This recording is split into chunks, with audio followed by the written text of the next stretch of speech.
مور پلار خرچه کوئ ډېر خرچه په مور پلار کوئ ځکه چې دا پیسې د بیا هم راځي او بیا به یې هم وګټي خو مور پلار هغه رشته ده چې یو پیر دې په قبر کې کېښودو کیسه یې ختمه شو دا صرف یو پیري بس چې یو پیر دې مور پلار خاورو دې ډېري لاندې کړو به خبره ختمه شو دا سوچ ته نشي کولی چې بیا به مور پلار راشي خو ښکلې خرچه په هغوی باندې کوئ ښه مزېداره دا تپوسونه ترې مه کوه ها څه په کار دی کله نه کله د مور پلار خصوصا چې هغه ډېر درانه و اخلاقیان هغه دې بچي ته ویم نه چې زما څه په کار دي ته د ځان نه د یو بوډا انسان څه په کار دي د ځان نه خرچه کوه د یو بوډۍ مور څه په کار دي د ځان نه ولېږه دا بعض دین بوله 500 روپۍ ولېږي روپۍ او بیا یې ترې میاشت په اخره کې د بې شرمه تپوس کوي دې په کوم ځای کې ولګولې دا پته چې دومره لګولي په لکاو تا نه چېرې تپوس کړی څه نو په مور پلار خرچه کوئ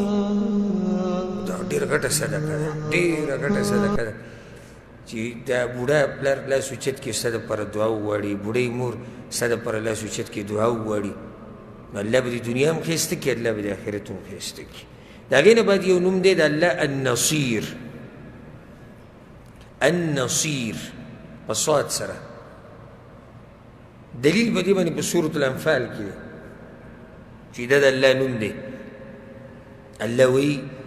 فاعلموا ان الله مولاكم نعم المولى ونعم النصير النصير صيغه د مبالغې ده على وزن فعيل په اصل کې نصر او نصرت په عربۍ کې د مرستې ته وایي مرسته دا خو واضحه ده د دې نوم دا معنی مشهوره معنی واضحه ده النصیر مرسته کوونکی النصیر معنی څه ده مرسته کوونکی داسې یو نوم موږ سره مخکې تېر شوی دی که نه داسې یو نوم نه دی تېر شوی چې په هغې کې دا معنی پرته وي چې مرسته کوونکی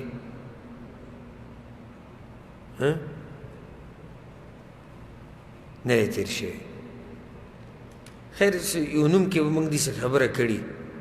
چې الله مرسته کوونکی دی المبین کې یا الفتاح کې د دې سره لږ نږدې دي النصیر الله مرسته کوونکی دی نصرت کوونکی دی لغت په اعتبار سره خو دې مشهوره معنی دقه ده یوه مرسته په دې کې دنه دا معنی پرته ده مرسته کوونکی دغه شان په دې کې دا معنی پرته ده انتقام اخیسته بدله اخیسته ولمن انتصر بعد ظلمه